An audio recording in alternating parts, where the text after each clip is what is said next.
$1 billion. We did the math. Tonight, we follow the dollar. But where does it end up? The DP Tour?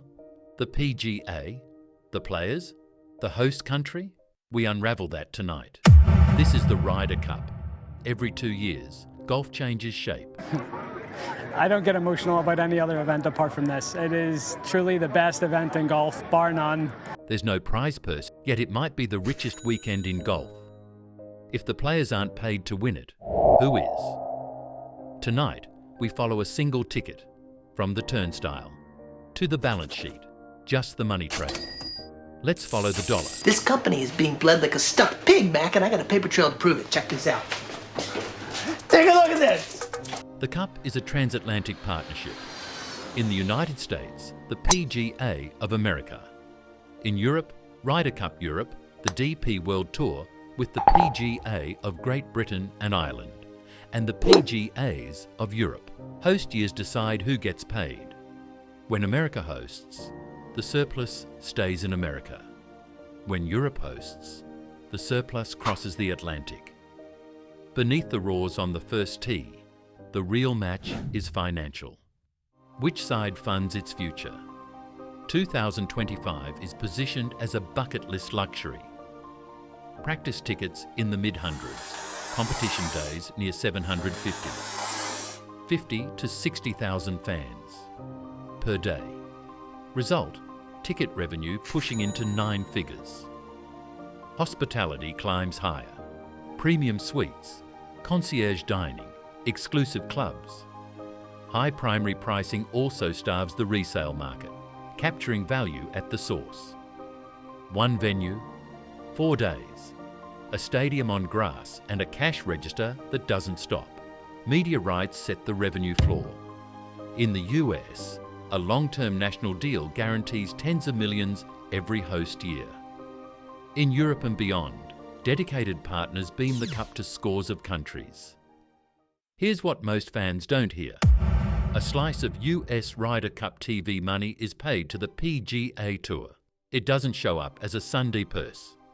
It shows up in compensation systems and retirement funds. Sponsorship used to be a host-by-host quilt. Then the model flipped. Worldwide partners stay with the event wherever it lands. Blue-chip brands buy more than logos, category exclusivity, on-site activations, content, and VIP hosting. The portfolio swelled, revenue surged. What looks like branding is actually infrastructure, logistics, data, courtesy cars, clinics, funded by marketing budgets. Merch is a temporary department store, a flagship tent the size of a warehouse, limited drops, daily sellouts. Per capita spend stacks up when the trip is once in a lifetime. By week's end, the receipts read like a top retail footprint, built and torn down in days. So where does the money go? If the Cup is in America, the surplus stabilizes the PGA of America over multiple years, funding operations and support for 41 regional sections. If the Cup is in Europe, the profits are a lifeline for the DP World Tour, bankrolling purses, operations and development grants across the continent. Same trophy, same roar. 2 very different uses of the surplus, engine versus lifeline. That asymmetry seeds the loudest arguments. For decades, the story was romance. This is the moment in the locker room. We gave each other a huge hug, and I said a couple of things to him. Flag over fortune. They've given me moments I look back on when I'm growing old, so that's worth more than money titles and worth more than the checks you get for winning tournaments. It's those memories that you can't replace. In many ways, you remind me a lot of him. Then the economics outgrew the myth. US stars asked the obvious question: if the event profits, why are players unpaid? The compromise, charitable allocations in their names. But pressure never left.